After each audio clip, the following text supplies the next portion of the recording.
here. This is the second to last set of matches here at IPL-4, and we're going to be watching NesTea facing off against Squirtle. I am so excited right now. I actually have like butterflies flying in my stomach. I'm pretty nervous right now. Well, hopefully none of them fly over into my stomach. Hopefully they don't fly over to the players either. Well, this is an awesome matchup we have here on our hands. These two players have already met up once in this tournament. NesTea coming out ahead 2-1, but that being said, they were very close games, and in one of the games, Squirtle just made a tremendous mistake attempting to blink all of his stalkers, ended up trapping half of them and giving NesTea essentially half of his army for free. I actually casted that with Apollo. I remember that set quite clearly. The very first set, NesTea lost when he tried to go for the mass all-out roach 12-minute attack because Squirtle was able to get so many immortals out, and he held it on Daybreak. Second match, as you said, Squirtle really blundered his stalkers, and he got them all caught. At the end, though, NesTea was able to win. That was the bottom line, and now this is a rematch. Very excited to see what happens. And by the way, guys, this is a match for $16,000. The loser of this match, that's a lot of money. Loser of this match gets $7K. The winner of this match will get $16,000. And that's only the bottom line, because D has a shot to go all the way for 40 grand. And if NesTea wins, he gets a rematch against Alive. By the way, one of the most fantastic StarCraft 2 sets I've ever seen. Yeah, absolutely. That set between Alive and NesTea was amazing. We were out there in the audience watching with everybody. Fantastic games. Now, Squirtle, an amazing, amazing Protoss player. I had the pleasure of casting him over on the qualifier stage. I don't know if anybody caught those games, but he defeated Marine King Prime 2-0 to knock him out of the tournament, defeated MMA as well. I mean, Squirtle is on an absolute roll right now. He's on fire. All right, ladies and gentlemen, we are going to go ahead and bring you guys the pre-game stats brought to you by AMD. Alrighty, first thing that jumps out to everyone immediately is the age difference here. NesTea, 29 years of age, Squirtle only 19. NesTea, an old school Brood War player with a wealth of knowledge and experience. Such an intelligent player, really known for his expert decision making. Now, Squirtle, on the other hand, a Protoss player that's really known for his macro style. His defensive macro style is just so effective. And, you know, we saw him just put a cold, hard stop to NesTea's 12-minute, 200 supply max roach build. Absolutely shut it down on Daybreak. Yeah, I'm absolutely looking forward to seeing a lot of macro games here. By the way, this is a best of 5. And as you said before, Squirtle is known to be the kind of player that expands and expands and expands. He's really one of the few Protosses that will take things all the way into the late game, doesn't rely on early game aggression or anything like that. So I'm guessing we're going to see a lot of NesTea attempting to do that max roach build against Squirtle's third base. And it's really going to come down, I think, to the maps. Whatever map we're on is going to really affect Squirtle's ability to hold off all of those roaches. Yeah, no doubt about it. And that first map is going to be Antigua Shipyard. So great starting map for this series. Very straightforward map. It is cross-diagonal spawn enforced. So, are our players ready? It looks like they are. We're going to be starting this game any minute now. I am so excited for this right now. Yeah, like I said, man, I'm pretty nervous right now myself. I'm so filled with energy. I really can't wait to see who advances on here to go to the grand finals. And we've just gotten word that the countdown has begun. Both these players getting strapped in, ready to go. There's NesTea on the left. He does look very fatigued right now. That last best of 5 with Alive had to drain so much of his energy, man. Yeah, no doubt about it. When you have that many close nail-biter games like that, back and forth, it really just takes a lot out of you, especially in a best of 5 series. All right, ladies and gentlemen, well, the match has officially begun. This is the lower bracket finals from IPL-4. Now, on the left-hand side of the map is Antigua Shipyard, by the way. We do have IM's NesTea.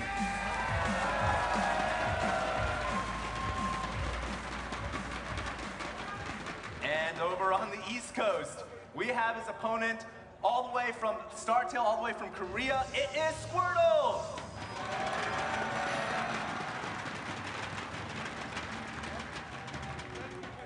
I'm very curious to see how these games play out. I mean, we did see that series between these two already.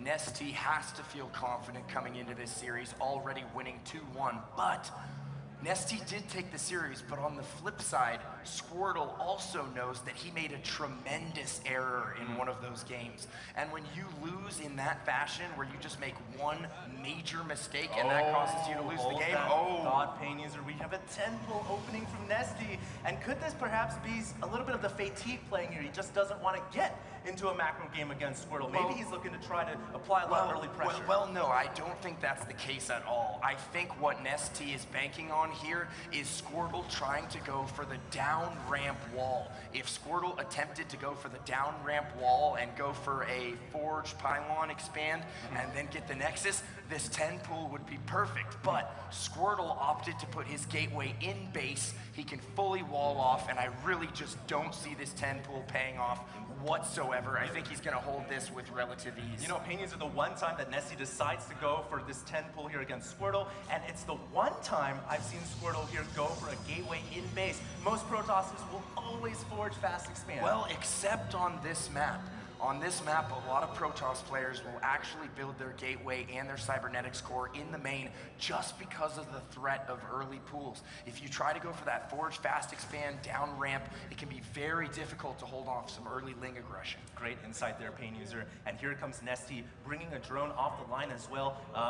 Might look to do a little bit of extra damage with that drone. No, he's going to make it into a hatchery at the gold. This is very interesting, man. And I really, really like this follow-up from NesTea here. This is actually so smart. He's going to have the Lings out on the map for map control. He's going to be able to deny any kind of scouting if he can prevent probes from getting out and finding that gold. This could pay dividends for him. You know, and he's double expanding. He actually canceled the gold hatchery and went ahead and placed it over at the natural. What? I have no idea what NesTea is doing right now. Going for the cancel, placing it at the natural, now deciding to change his mind. Now I wonder if Squirtle saw that gold hatchery or not. No, he didn't catch the glimpse. I don't think he did. And you can go ahead and confirm that, Pain User. He did not. So it's not like he was trying to play any tricky plays or anything like that. And hold that thought. We do have 3 gateways coming up right here. So Squirtle really going into a lot of gateway production. Well, you know, it seems like he's going to go for that standard 3-gate expand. It's very safe on this map. Going to get out a bunch of sentries, slowly work his way down the ramp, take his Nexus, and then take it from there. Add a few pylons to help form a wall. Now, NesTea going to go ahead and grab his natural right now. Still no gas for him, and he's also getting a spine crawler right now. Well, so that spine crawler is going to be defensive. Really, really handy against this. And I haven't seen a 3-gate expand in a very, very long time. This is going to be very interesting to see how NesTea deals with this. Squirtle could apply some aggression, or he could just use this to make a ton of sentries and then safely control the natural. The Stalker comes in here, takes a couple of shots on NesTea Zerglings, but he doesn't want to really roll the dice here because you don't really know if those Zerglings have speed coming or not. Yeah, they do not, but double extractor going down right now for NesTea, so he will be getting that speed relatively soon here. Stalkers working their way into the natural here. Squirtle just trying to be as annoying as possible. That's a lot of stalkers. Yeah, he has 5 stalkers now taking pot shots. This could be problematic for NesTea. NesTea pulling all of his drones off the line. A Zealot joins the party now. Several drones are going to go down here, and this is a very, very important early game confrontation. Actually a pylon going down on the low ground as well, and he has vision on the top, so he can warp and reinforce right now once his gateways finish their cycle. This is a very aggressive 3-gate build against NesTea. It almost looks like a 4-gate with how many units he has right now. 2 more spine crawlers coming up from NesTea, and NesTea totally caught off guard. He's lost 1 queen. He might lose this spine crawler at the front door as well. He absolutely will. There's so many stalkers out here. NesTea may be forced to pull all of his drones from his main to defend this. HD, this is a total disaster for NesTea. He is in so much trouble here. So many drones have been killed thus far. 14 have already gone down. The queen is about to go down. And he really needs that queen for transfuse right now, or even for a Jack Larva. Looks like he's using transfuse on the spine crawlers.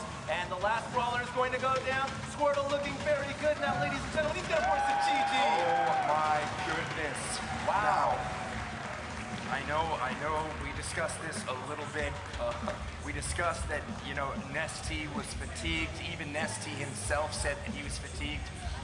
that build order did not work out for him at all. There was nothing clean about it. He tried to go for the 10 pull, but he wasn't able to get in there and do any damage. And the biggest question is, why did he go for the gold hatchery and then proceed to cancel it? Because we looked on your vision, the analysis computer, and we did not see Squirtle spotting the hatchery. So it wasn't some type of ploy. Perhaps NesTea thinking at first, I'm going to grab the hatchery, and then realizing, it might be unsafe. Is NesTea drinking Arizona iced tea? He was, wasn't he? I actually didn't catch that. I caught that. I saw that. Well, that's not NesTea. No, that is, and that's an Arizona iced tea. Somebody's got to get him an That must NesTea. be why he's having a little bit of struggling, a little bit of tiredness today. But in all seriousness, NesTea did not seem like he had his build together there. I mean, building the gold, canceling the gold hatchery after the 10 pull, really didn't even attempt to do damage with the 10 pull. Only got 4 lings out on the field. It was a very interesting build. If he had gone for the 11 pull, it might have made more economical sense. But regardless, we do want to give you guys this opportunity to go ahead and go to the booth in the back. That's where AMD is. And you guys can get a shot to get your cheerful sign up. That's those signs that people hold up. And if you guys can make a really interesting sign, AMD is going to pick you out at the end of this cast, at the end of the lower bracket finals. You're going to get a shot to win a free AMD laptop. Excuse me, it's actually an HP DV6 with a new AMD AP2, and I believe that's their newest processor. I haven't been really keeping up to date with the computer generation. Well, it sounds fast, It sounds great, though. It really does. Take a shot at it. Go ahead and fill out those signs. Make something creative. We're going to go to a quick commercial break, and ladies and gentlemen, when we come back, we're going to have game 2 between NesTea and Squirtle.